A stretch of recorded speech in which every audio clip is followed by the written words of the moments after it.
Good evening, viewers, and welcome again to Discovering Truth. And I am Pastor Forbes from the Gateway Abiding Word Ministries.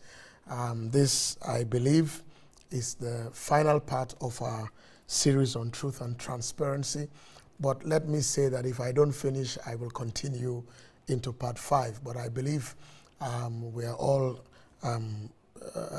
learning, we are all growing, we are all adjusting ourselves, and we are all agreeing that there's nothing like truth and transparency, because even when a people think they are smart, and you see that all the time, people who work in the security services, especially secret services and espionage, you watch it in movies and you see people, either somebody has to be given a witness protection, given a new identity, they cannot live like they used to live before, and people have images of people hunting them because they either lied about somebody, killed somebody, they can't tell their spouse the truth about their life. It's very daunting. But when you live in truth and transparency and good conscience before God and man, life can really be great. And you have very little things to worry about because the truth always comes out. And Jesus Christ says, when you know the truth will make you free. And he that is made free by the truth that comes from him, Christ, is free indeed. And so as we together work as a nation to build our country from where we came from, and we have christened it the New Gambia, then I want to position and posit to us and propose to us that truth and transparency must be non-negotiables. And truth be told, ours is a very small country. We are less than 2 million people. I think nothing more than maybe 500 miles lengthwise, and nothing maybe wider than, who knows, maybe 40, 50 miles. So ours is a small country, landlocked, if not for the Atlantic Ocean. So everybody knows everybody. Everybody touches everybody. We are all intertwined. We are all interrelated. And so when one person doesn't speak the truth, the ripple effect on family and relatives is immense. Even when it comes to politics and religion, you find that families can be on both sides. And so if one family member can be on this political side and another family can be on that political side. But if we all stand for truth, regardless of the political persuasions, our nation will be one. And by the way, a happy May Day to us all. So this would be part 4, and as I'm saying, if I finish, then it will be the final part. If not, we'll open it into part 5, truth and transparency. I want to read again from the Bible, from the 5th book of the New Testament, that the book of Acts. We read about that when Paul said that I have lived in all good conscience before God until this day. And that is liberating. So no matter how you scheme against him, you will really have to do it. And we find that even with Jesus, the Bible says when they found out that Jesus had resurrected, they didn't know what to do. So they gave money to the soldiers so that they would say that his disciples came and took his body away. And that became a popular thought. But that thought didn't hold water, and it doesn't hold water till today. So in Acts chapter 20, I'm reading from verse 17 through 21. And my focus will be in 20, but I just want to read from 17. Paul, again, is speaking in the Bible. He says, from Miletus, a place called Miletus, he sent to Ephesus, another place, and he called for the leaders of the church. And when they had come to him, he said to them, you know that from the first day that I came to Asia, how I lived amongst you. It's almost like he's giving a defense of his life, his integrity. And he said, I served the Lord God with all humility and many tears and many trials which happened to me by the plotting of the Jews against me. And in verse 20 it says, you also know how I kept back nothing that was helpful, but proclaimed it all to you, and I taught you publicly, and I taught you from house to house. The phrase I'm interested in is that how I kept back nothing that was helpful to you. I kept back nothing that was helpful to you. Now, he was saying that in spiritual terms because when he gets to verse 26, he says, therefore, I testify to you this day that I am innocent of the blood of all men. Again, that's quite audacious. That means people can say that I schemed to kill them, I gave a testimony for them to go to jail, I told a lie for them to be hung or crucified or go to the electric chair. It is because of me that this man lost his job. He said, I am innocent of the blood of all men.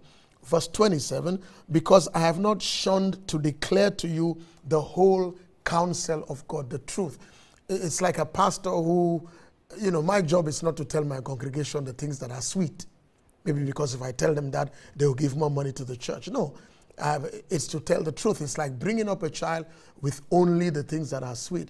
The first time the child goes through the crisis of life and the oppositions of life and the craziness of our world, the child is unable to handle it because we didn't teach the child. We just told the child, everything you want to take, everything you want take. Money will always be there. Daddy will always be there. Mommy will always be there. The child woke up one day and maybe daddy and mommy were not there and went to boarding school and went to college. And even if they pick the phone and call, mommy, daddy, help me, they can't do anything. So he's saying here that one of the reasons why I am innocent of the blood of anybody is because I am commanded by the gospel to preach the gospel to everybody and let them have the chance to decide for Jesus Christ or not. If they don't, then they cannot say they were not told. You can't say that you did not hear, you have been heard. You can't say, well, this is what my bishop told me, this is what my pastor said, this is what my imam said, this is what my imam said, this is my tradition. No. If resources have been put at your disposal that witness to your heart that your life can follow the purpose for which God created you, and you choose by the power of your choice to disagree and maybe make mockery and laugh and throw it aside, then he is saying that he is guiltless and he is innocent of your blood, because the Bible actually tells us that if we do not do that, the person's blood is at our hand. So he says, I have not shunned to declare from you, as difficult as it is, as unpalatable, as non-political correct as it was, I still have not shunned to declare to you the whole counsel of God. And so he says, back to where we started, I have kept nothing back from you that was helpful. How else do you want to describe truth? Truth is bringing everything that must be. He said, I've told you the whole truth. I've told you nothing but the truth. I have brought it all before you. Especially in areas where people have to know. Because as we said at the introduction 4 weeks ago, when you hide truth, you open the door to speculation. And ladies and gentlemen, the human will and the human mind are so fertile and so imaginative and so creative and destructively creative sometimes, that when the imagination takes on a rumor-mongering meal, you begin to wonder, had I known, I would have just told them the truth. And that's why all over the world, when people clamor for a Freedom of Information Act, or there's a place where you can get the truth, it's easy. It's easy. I can tell you from just pastoral experience that when there is a story, and maybe let's say something has happened on a Saturday, let's say with respect to church, since we go on Sundays mostly, and you had something on a Saturday and it's so juicy, there is a way the information is given out on Sunday, and when truth comes out, it paralyzes all the gossip, because people can relate to something else. Well, this man said that, but look at the thing. This is evidential. This is factual. This is documentary. This is it. The person who said it was the person who was there. The person who is telling you heard it fourth hand, fifth hand, had it from London, had it from Tokyo, had it from Johannesburg, but the person was there. It's amazing when I see that. Sometimes I smile because, people can tell you a story, but they were never there. Somebody just told them something, but either they already had a fertile imagination towards that thing, and it could be positive. Sometimes they had a fertile imagination towards that thing or person. It couldn't be negative. And when they give you their own version, as we say in African English, they add salt and pepper and jumbo. When they spice this story for you, and some people have such a convincing personality, they will gesticulate, they will do their body language, they will talk and clap, some will cry, and you believe the story. And to all intents and purposes, they saw nothing. Now, ladies and gentlemen, that should be the exception in our national life and not the rule. And wherever information can be disseminated, either immediately or when facts are brought to bear, we must all be patient so that it comes out. As I said in my first part about 4 weeks ago, when I listened to this audio interview between someone on social media and the spokesperson of the Gambia National Army, I actually clapped for that spokesperson because he took his time and he was calming, he was reassuring, he answered questions that he needed to answer, and at the end of the day, it was a win-win. Because truth has a way of just dispelling darkness, rumor, lies, fantasies, and destruction. This is the truth. This is the truth. Sometimes you can have a scenario where maybe there was, let's say, a car accident, and somebody just had a story because they saw the car number, they feel they know the owner, and they saw an ambulance, and they just concoct their story because the human mind can be very imaginative. They concoct their story. Sometimes it's not them, sometimes it's the next line. It's like, I don't know, but that was that man's car. I saw the ambulance. I hope he didn't lose his life. That's how the story starts. I hope he didn't lose his life. By the time it's transmitted to the second or the third person, the story has changed. He lost his life in the car crash. And then 4 days later, you see the person. And you know, people get very personal about those things, especially in Africa. Yo yama bugare. Now you want to kill me. You know which? You're domanga. And then families start talking and all kinds of things. And when you trace it down, somebody who did not have facts spoke. And so to all of us, since we are all active on social media, it's a two-way thing where information must be given, like what happened in that interview. Let it be given. There's nothing to hide. There's really nothing, because if not, people will snoop, and they will snoop, and sometimes they will even get more than they were supposed to get, which compounds the problem. They needed to find 2, and they found 11. So truth. Paul is saying here, I have kept nothing back from you that was helpful. Now, I know people will be saying, well, Pastor Forbes, insecurity is not everything we will say. I know, we are not talking about that. But if it's destructive, no. There is a verse in the Bible, let me put it this way. There is a verse in the Bible that says, you know, people can be saying peace, peace, then suddenly there is destruction. People can be saying peace and safety, all is well, suddenly there. No, it's best people are told properly and prepared properly. And sometimes in diplomatic languages, like in the medical field, there are words like, oh, let's stabilize her. You know, it's like sometimes you have to understand what that means with respect to whether the person is a terminal patient or all that. You understand that, you know, but it's like, you know, outright lies are difficult because they have consequences, as we are all seeing today. So this was Paul in chapter 20 of the book of Acts.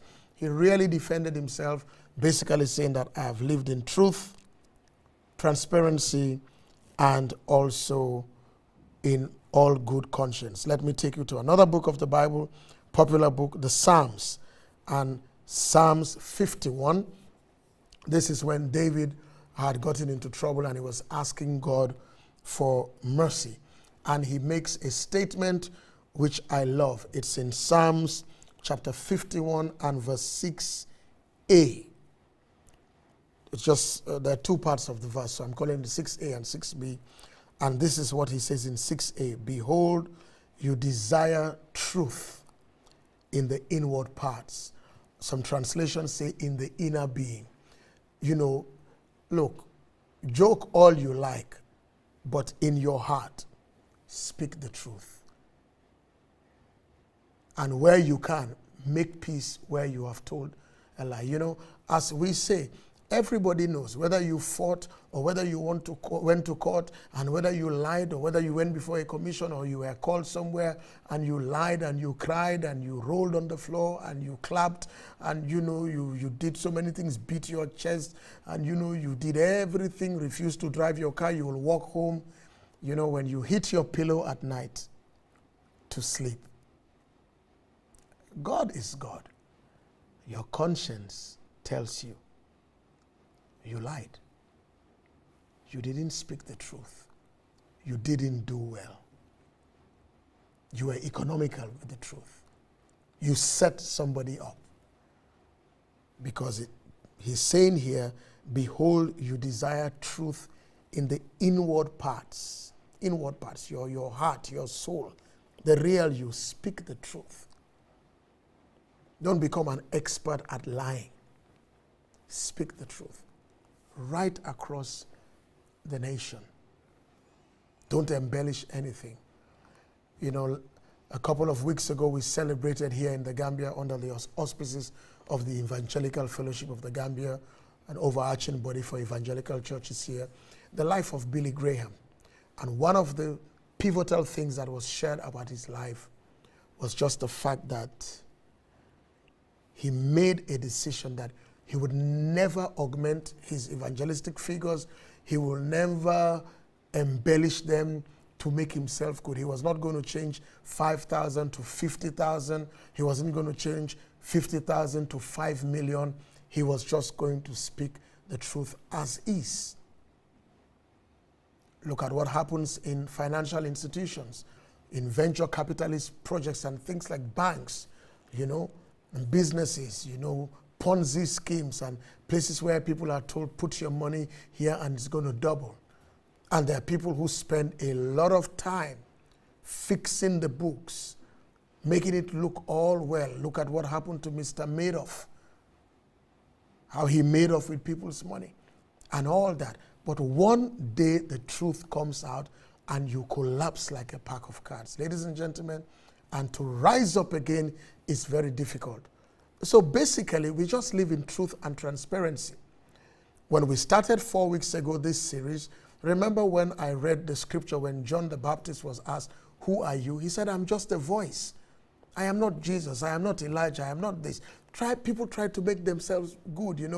Bill Gates is my friend. And then when you meet Bill Gates, he doesn't even know the name. He's never met the person. And people tell you that I had a PhD from this university. And all it takes is for one journalist to write your name or Google it down or write to that university and they find out that you are lying. And from there, especially in our world, once you seem to have told that lie, people tend to judge you, everything you say thereafter, by that lie. And that's why it's important to speak the truth. As I said last week, whether you go for an interview for a visa or you go to those places, once you start telling a lie, that's it. That's it. Especially with people who are trained to ask you the same question 10 different ways. And you give 10 different answers. And you wonder, boy, my visa be. But you lied. And, because a lot of these places we all go to, you speak through a microphone, everybody gets to hear your story. And your rejection becomes public knowledge as you walk through people. It's like people are shaking their head that this big man, this big woman, that great man, that great woman, he was lying. Even if you come into collusion with people in financial institutions who can embellish your accounts, you got to be careful because you see, truth and transparency and conscience are directly related to your conscience. So why waste your time telling your children, make sure you speak the truth, make sure you do what is right, but you are doing what is wrong.